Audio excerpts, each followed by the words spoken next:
Today we celebrate the feast day of the Apostle James. The Apostle James was a fisherman.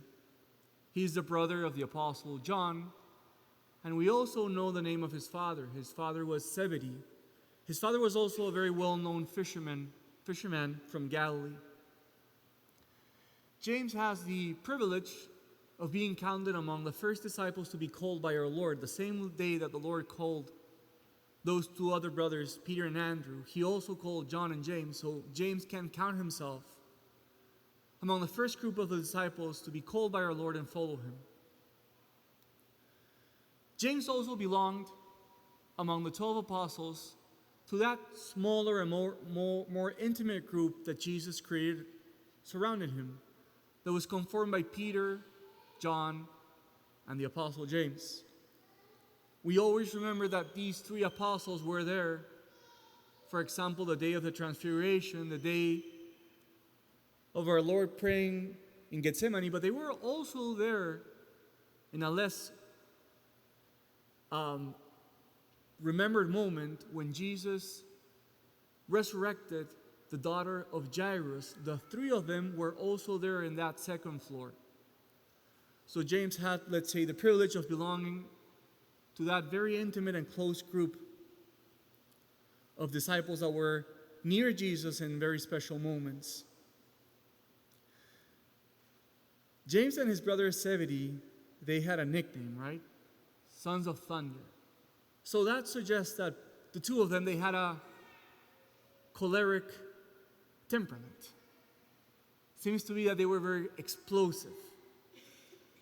But something very distinct about the choleric temperament is that cholerics know what they want. They know what they want and they pursue what they want and they get it, and they don't care too much about who gets affected in the way. And we can see that in the gospel today. James wanted the first place.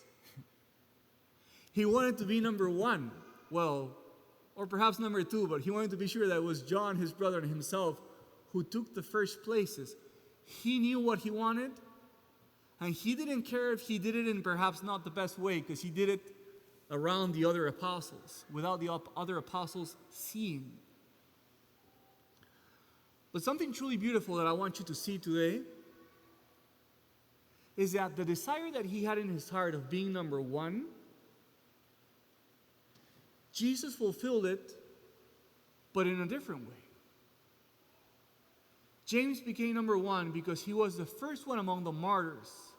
He was the first apostle to be martyred. So yes, his desire to be closer to Jesus, reigning with Jesus, receiving a special crown from the Lord, he got it, but in a different way. And I think this offers us a beautiful insight for our lives. And this is the insight. Whatever desire you carry in your heart, if you surrender to the Lord, He will fulfill your desire, not always in the way that you expect it, but certainly He will fulfill it. And I was thinking about a brother priest of mine. He told me that before he joined our religious order, he wanted to be a diplomat. He wanted to serve in the diplomatic service. Then he became a priest, and guess what? He worked with the papal nuncio in Peru. So I think it's true. I think it's true that when you surrender to God, every desire that you have in your heart will be fulfilled. Not in the way that you expect it, but perhaps in a much more significant way. So from the Apostle James today, brothers and sisters, let us learn that every desire in our heart, if we surrender to our Lord, will be completely fulfilled in the ways that we expect and in ways even better than we expect.